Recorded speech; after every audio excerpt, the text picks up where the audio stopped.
ہماری پارٹی پاکستان تحریک انصاف اور ہمارے لیڈر عمران خان نے ہمیشہ ایک پرامن تحریک چلائی ہے.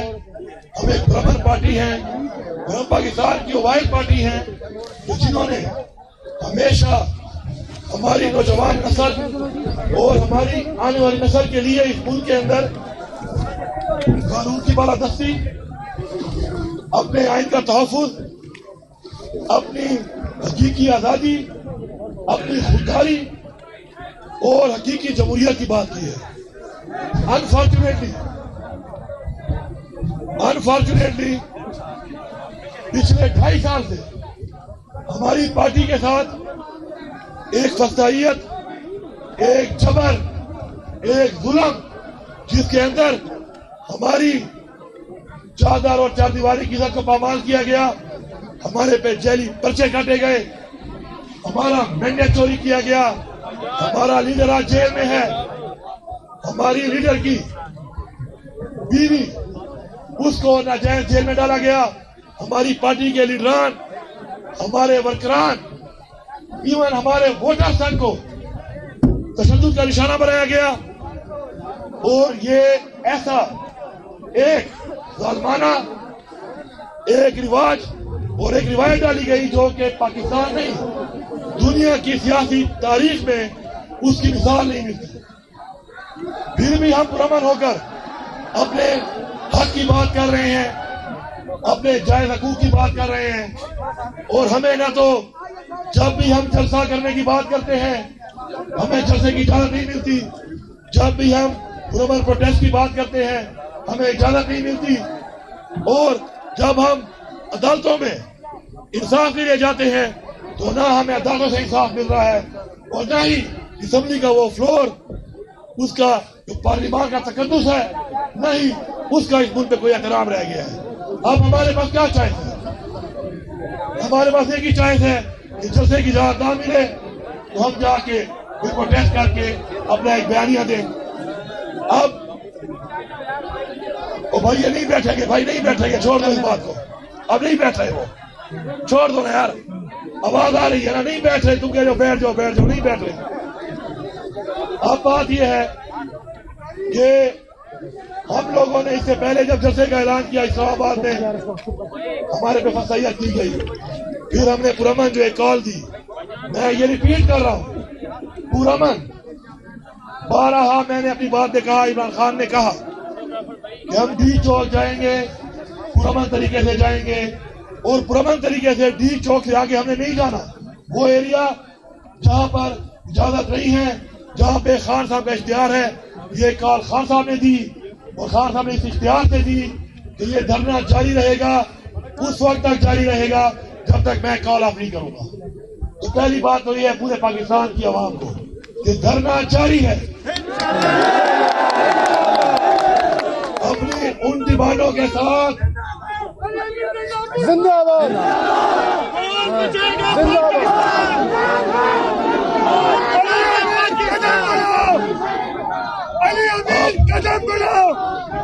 میرے بھائیوں ایک منٹ اب میرے بھائیوں سوچو، یہ بات کو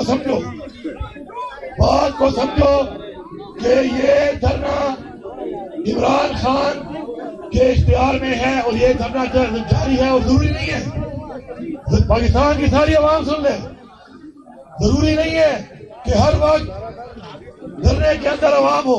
انہوں نے لوگوں کو گولیاں ماری، ہمارے اس وقت سینکڑوں لوگ شہید کر دیے گئے، ہمارے سینکڑوں لوگوں کو اس وقت گولیاں لگی ہوئی ہیں، اور جو باقی زخمی ہیں ان کا ڈیٹا بھی آ رہا ہے، اور شہداء کا بھی ابھی آ رہا ہے، جو گرفتار ہوئے ہیں ہزاروں کارکن، ان کا ڈیٹا بھی آ رہا ہے. بات یہ ہے اگر ہم پرامن طریقے سے جا رہے تھے، پرامن بات کر رہے تھے، تو آخر ہمارے راستے میں یہ رکاوٹیں ڈال کر ہمارے اوپر ہر طرح کا تشدد، ایون کے گولیاں کیوں برسائی گئی؟ پہلا سوال ہمارا یہ ہے کہ ہم پاکستانی نہیں ہیں. میرا دوسرا یہ ایک تحریک ہے، یہ دھرنا ایک تحریک ہے. یہ جاری ہے، ہر طرح سے جاری ہے. آپ لوگوں کو گولیاں مار کے وہاں پہ گرفتار کر کے نہیں چھوڑو گے تو لوگ ایک اور طریقے سے آئیں گے. لیکن جو پہنچ سکتا ہے وہ انشاءاللہ اس تحریک کو اتنا چلاتے رہیں گے اور خان صاحب کی کال تک یہ دھرنا جاری رہے گا.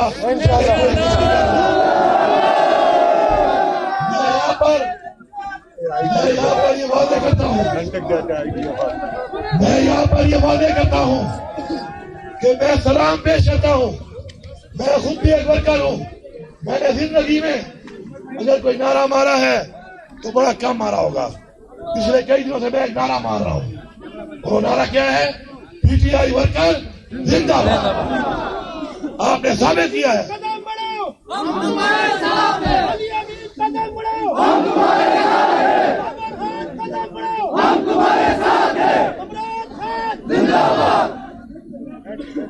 میں سلام اس لیے پیش کرتا ہوں کہ آپ جو جنگ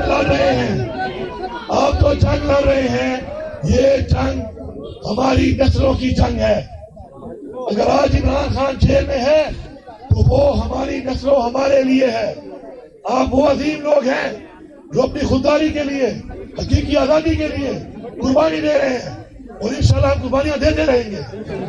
میں یہاں پر یہ واضح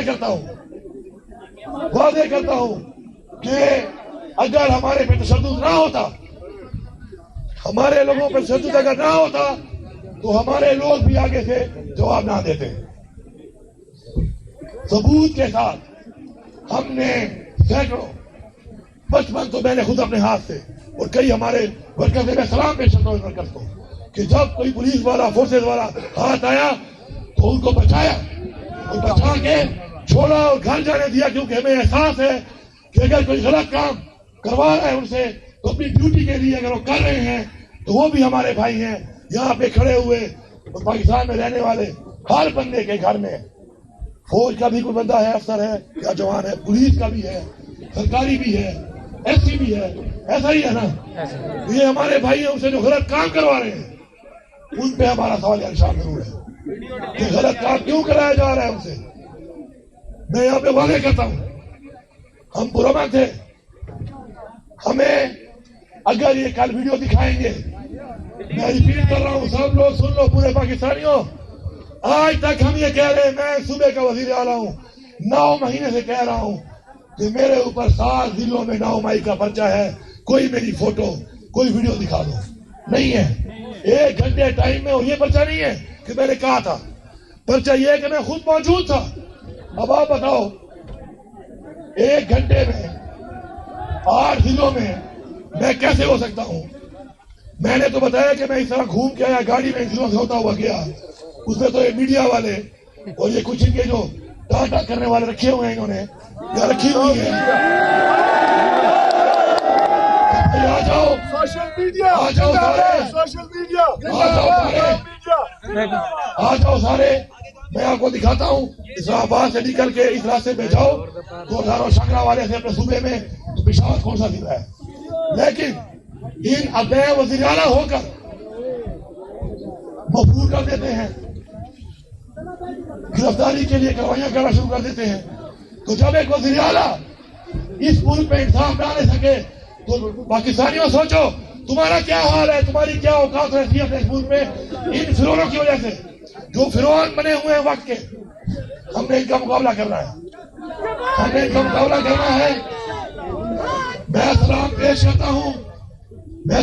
کرتا ہوں اپنے ورکرز کو. میں ان کی فیملیز کو بتا رہا ہوں کہ ہم ان کے ساتھ کھڑے ہیں. انشاءاللہ ہم ان کے ساتھ ہر حد تک کھڑے ہیں. یہ ہمارے بچے ہیں اور جو گرفتار ہیں غیر قانونی طور پہ انشاءاللہ جس طرح پہلے رہا کروائے ہیں، انشاءاللہ ہم ان کو رہا بھی کروائیں گے. اور ساتھ ساتھ انشاءاللہ سب کا شکریہ ادا کرتا ہوں کہ جو بہادری سے آپ لوگ گئے ہیں اور طاقت ہے عمران خان کی، آپ نے ثابت کیا ہے لاکھوں لوگوں کے ساتھ جا کر کہ آپ پیچھے نہیں ہٹنے والے. ابھی بھی آپ اگر پرامن تھے اور آپ نے دیکھا کہ گولیاں ماری جا رہی ہیں، آپ نے کھائی ضرور ہے، آپ نے ماری نہیں ہے. آپ کی عظمت کو، آپ کے پاکستانی ہونے کو میں سلام پیش کرتا ہوں اور پیغام دیتا ہوں ان کو کہ قوم کے اوپر گولیاں برسا کے قوم غلام نہیں بنائی جا سکتی. ہم آزاد ہیں. ہمارے والدین نے اس آزادی کے لیے بہت بڑی قربانیاں دی ہیں، جانی اور مالی. ہم کسی کو اس آزادی میں ڈاکہ نہیں مارنے دیں گے. علی امین تیرا جان نثار، علی امین تیرا جان نثار. اس کے بعد میں ایک بڑی ضروری بات کروں گا. پوری بات تو میں بعد میں بتاؤں گا، لیکن میں ایک چھوٹی سی بات بتا رہا ہوں کہ میں وہاں پر موجود ہوں، ورکر موجود ہیں، اور ہمارے اوپر میں خود گواہ ہوں، اور اس کی ایف آئی آر میں خود کروں گا. مدعی بن گیا ہوں. اس ایف آئی آر کا مدعی میں خود ہوں گا. ڈائریکٹ گولیاں ماری گئی، جان سے مارنے کے لیے ڈائریکٹ گولیاں ماری گئی. میرے اوپر حملہ ہوا، میرے اوپر گولیاں چلائی گئی. میرے ساتھ ہمارے عمران خان کی بیوی بشرا بیگم تھی، وہ میرے ساتھ تھی. ان میں بھی حملہ ہوا، جو کہ میرے پہ ہوا، ظاہری بات ان میں بھی ہوا. میرے ساتھ جو تھی وہ بھی میرے ساتھ جا رہی تھی، ظاہری بات ہے وہ حملے میں وہ بھی تھی. اسیسینیشن اٹیمپٹ، سنائپر بٹھا کے حملے کیے گئے، بارہا کیے گئے. اور اس کے بعد ڈائریکٹ ایک چیف منسٹر صوبے کا، وہ اپنے صوبے میں آ رہا ہے، اور راستے میں اس کو جان سے مارنے کے لیے، اس کا راستہ روکنے کے لیے، اس کو اغوا کرنے کے لیے جو اقدامات کیے گئے وہ بھی سب کے سامنے آئیں گے انشاءاللہ، ثبوتوں کے ساتھ آئیں گے. اور میں پیغام دے رہا ہوں اس حکومت کو کہ ہوش میں نہ بھولو. تم لوگ مل کر جو حرکتیں کر رہے ہو، ایک دفعہ پہلے بھی تمہاری غلطیوں سے پاکستان ٹوٹ گیا، آج پھر تم یہ کر رہے ہو. یہ صوبہ اپنا مینڈیٹ لینا بھی جانتا ہے، یہ صوبہ اپنا حق بھی لینا جانتا ہے، اور یہ صوبہ انشاءاللہ اپنے لوگوں کا تحفظ بھی جانتا ہے. ہم نے ضعف کا ثبوت دیا ہے. ہماری تعلیم اور تربیت ایسی ہے کہ ہم وہ غلط اور گھٹیا اقدامات نہیں کرتے. لیکن تم ہمیں مجبور کر رہے ہو، تم مجبور کر رہے ہو کہ ہم اگر تمہارے والا وزیرہ اختیار کر لیا تو خدا کی قسم تم بنگلہ دیش کو بھول جاؤ گے. تمہیں اڑنے کا موقع بھی نہیں ملے گا، بھاگنے کا موقع بھی نہیں ملے گا. میں یہاں پر کو گرفتار کرو سب سے پہلے. واضح کرتا ہوں، وہ بیچارہ ویسے بڑی تکلیف میں ہے یار. وہ جس کار سے وہ گزر رہا ہے اسے سزائے موت بھی بہتر ہے. جن جانور کار میں وہ ہے بیچارہ. میں یہاں پر ایک بات کرتا ہوں انشاءاللہ، میں یہاں پر ایک بات کرتا ہوں کہ میرے اوپر جو ڈائریکٹ حملہ ہوا ہے، ڈائریکٹ اغوا کی کوشش ہوئی ہے، ڈائریکٹ اسیسینیشن اٹیمپٹ ہوئی ہے، وہ ڈائریکٹ مجھے وہاں سے اپنے فیڈرل سے اپنے صوبے میں آنے کے لیے جس طریقے سے رویہ اختیار کیا گیا ہے تم سب جواب دو گے. عمر ایوب صاحب بھی میرے ساتھ تھے، عمر ایوب صاحب میرے ساتھ تھے، ان کے ساتھ بھی یہی ہوا کیونکہ وہی موجود تھے. جب گولی نکلتی ہے وہ دیکھتی نہیں ہے کہ وہ لگ کس کو رہی ہے، کیونکہ بندوق کا ایک منہ ہوتا ہے اور گولی کا ایک خول ہوتا ہے. وہ نکل کے جب گزرتا ہے تو پھر کہیں سے گزرتا ہے، اور جب لگتا ہے تو پھر کسی کو بھی لگ سکتا ہے. ان کی گاڑیاں راستے میں بندوں سمیت اغوا کر لی گئی. یہ رویہ اختیار کر کر کے بار بار آپ ہمیں مجبور کر رہے ہیں کہ ہم آپ کے ساتھ پھر نپٹے. ہوش کے ناخن لو، ملک کی سوچو. ملک کو آج ڈبو دیا ہے، اکانومی ڈوب چکی ہے، روزگار نہیں ہے، مہنگائی ہے، عوام کے مسائل ہیں، امن و امان کا برا حال ہے، اور آپ لوگ بیٹھے ہوئے ہو سارے کے سارے ادارے تحریک انصاف ختم کرنے کے لیے. تحریک انصاف ایک سوچ ہے، سوچیں ختم نہیں ہوتی، نظریے ختم نہیں ہوتے. تمہیں سمجھ آ جانی چاہیے، یا پھر سمجھ نہیں آئے گی تو تم اگر یہ بدماشی کرتے ہو، اگر تم اس بات کو نہیں سمجھ رہے ہو، ہمیں سمجھانا بھی آتا ہے. آخر میں یہاں پہ اعلان کرتا ہوں کہ جتنے بھی ہمارے ورکر شہید ہوئے ہیں یا اللہ ان کو صحت دے زخمی ہیں، اور اگر وہ بھی شہید ہو گئے تو ان کی فیملی کے لیے 1-1 کروڑ روپے کا میں اعلان کرتا ہوں. ماشاءاللہ. اور جو زخمی ہیں ان سب کے علاج کی پوری ذمہ داری انشاءاللہ میں اٹھاؤں گا. اور ساتھ ساتھ اس کے علاوہ جتنے بھی ہمارے گرفتار ہیں پہلے بھی انشاءاللہ ذمہ کے ساتھ ہم سب نے مل کے رہا کرایا ہے, انشاءاللہ آپ بھی کرائیں گے. پی ٹی آئی ورکر زندہ باد, عمران خان زندہ باد, پاکستان پائندہ باد. آپ سب کا بہت شکریہ. میں چاہوں